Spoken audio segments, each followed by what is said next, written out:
All right, Most High in Christ, man. This is a special interview right here. You know what I'm saying? We got Captain Sock G. You understand? A captain in the ISUPK.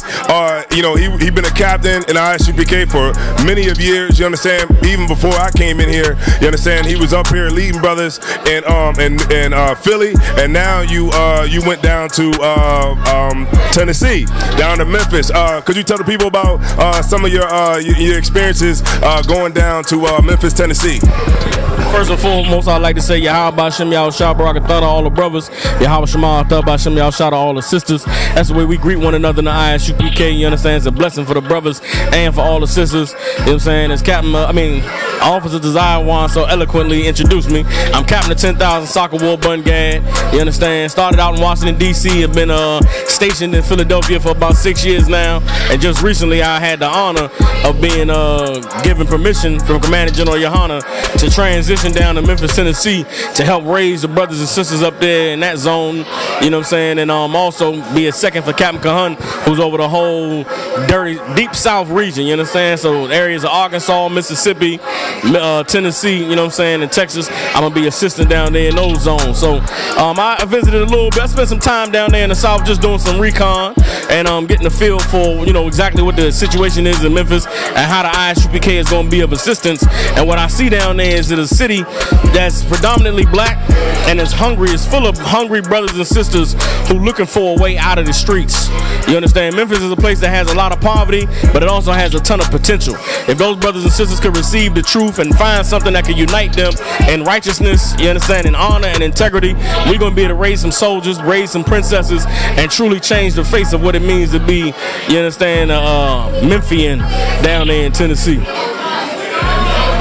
So Cap, is it like being down in Memphis? Is it a lot different from up north, or is it a lot of similarities? What I've been able to learn being in the ISUPK and having traveled and spent some time in different places, I was able to learn that niggas is niggas everywhere. Just to speak frankly, meaning we struggling the same everywhere. The culture amongst us is the same everywhere. Wherever you have poverty in the black community, you have brothers and sisters who have love, but there's nobody reciprocating that love. Nobody is showing them the type of love that they have to give.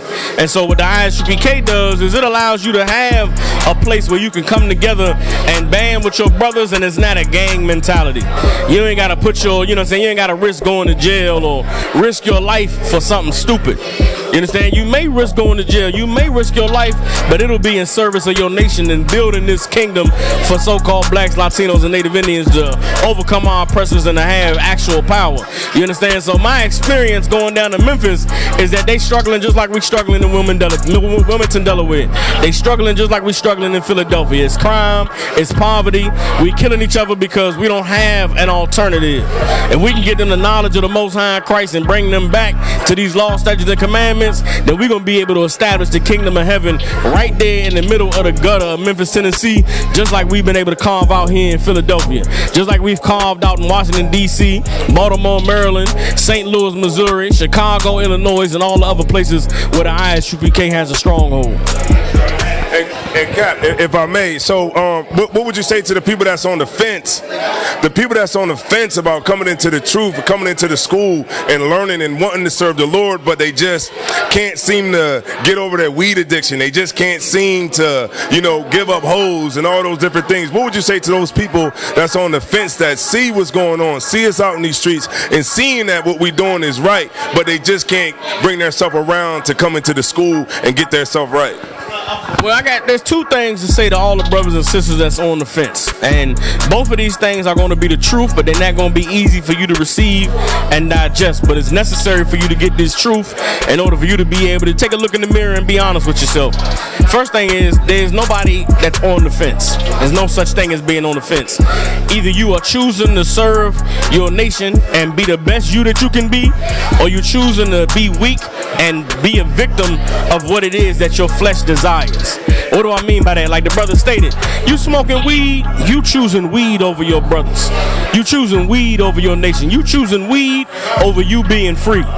You understand? If you love having sex with hoes, you choosing hoes over your brothers. You choosing hoes over your nation. You choosing hoes over being free. If you love the white man and you love your job and you're afraid of what it's going to cost you to take a stand for the Most High in Christ, then guess what? You choosing whatever that thing is. You choosing that over your brothers. You choosing it over your nation. You choosing it over being free.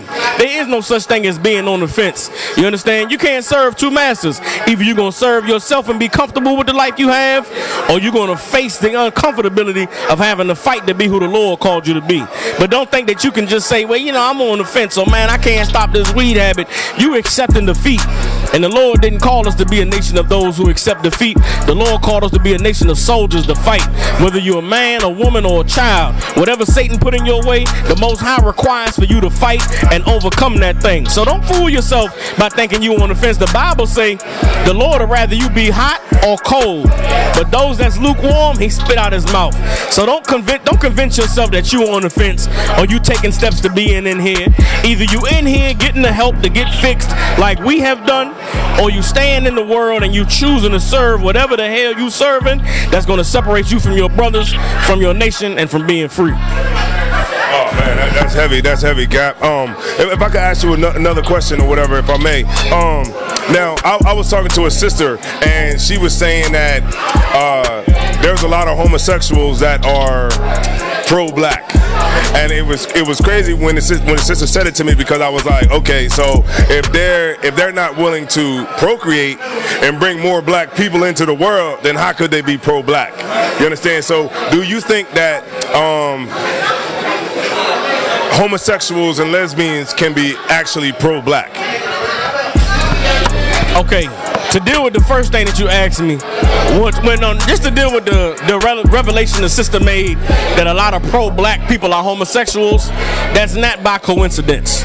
And the reason why I say that is if you go look at the inception of the Black Power movement in America, meaning the civil rights movement and the fight for equality and the fight to be accepted, that from the very inception was spearheaded by homosexuals with an agenda to use black people to spearhead the cause to care for civil rights of human beings or other people so that they could bring in the acceptance of homosexuals. If you go look at Bayard Rustin, go look at those who organized the March on Washington with Martin Luther King, they were avid homosexuals. Yes, they were African American, but they were part of the Boule, they were part of the fraternal organizations that many black affluent educated people are a part of, and the branches, those organizations are branches of Caucasian homosexual closet organizations that have been ruling, you know what I'm saying, the social elite for many generations. You understand? So it's not a coincidence that the so-called civil rights movement today has been overtaken and overrun by the movement to accept homosexuality, because that was the purpose of it in the beginning. You understand? The reason why many pro-black people are homosexuals is because the pro-black movement as it exists in America today is spearheaded by those educated people who are in the positions of power from those same fraternal organizations that created the so-called Black Power movement. You understand? It's all homosexual. You understand? It was homosexual from its inception. It's been homosexual up to this day, and that's why the so-called civil rights movement has been overtaken by homosexuals. Now, how do we combat that? How do we overcome the prevalence of homosexuals in what is seen to be a positive Black Power movement? We have to have our own movement. We have to have a movement that doesn't seek equality from our oppressors, doesn't seek acceptance from our oppressors. We need something that establishes us as being independent and separate from our oppressors so that we can elevate ourselves, and that is not what the Black Power movement has done. The Black Power movement has never been a black supremacy mission. It's always been a black acceptance and equality mission. To hell with being equal with the people that raped, murdered, and robbed us. We're better than them. And if we separate ourselves and educate ourselves, we can elevate ourselves. And that's what the Black Power movement has failed to do. That's why the black community is in such shambles after so many years of marching and protesting and pushing forward with dreams that men established in the early days of the civil rights movement. Yeah, Most High in Christ. The Water Cap, you know what I'm saying? Tawab interview. I appreciate your time. I know you're a busy man. I really appreciate it. You know what I'm saying? The Water. If I could, shameless plug. I am the Angry Black Man. Angry Black Man Media is in full effect. I'm transitioning down into Memphis, Tennessee, and I want you all to really keep a lookout for what Angry Black Man Media is going to be doing in the upcoming weeks and the upcoming months. We got a whole lot of things on the table that we just been preparing to transition into, and this move to Memphis and I get my feet settled, I'm going to be able to fully actualize all of the visions that I have for Angry Black Man Media. So for those brothers and sisters out there who recognize me from that, look forward to a whole lot more coming, and I look forward to seeing y'all, man. It's your man Chief Sock G, Captain 10,000 in the ISUPK. Salute to the Angry Black Man Media Squad. I'll holler at y'all. Word. What's your name? Y'all give a job. All right, I'll give a job.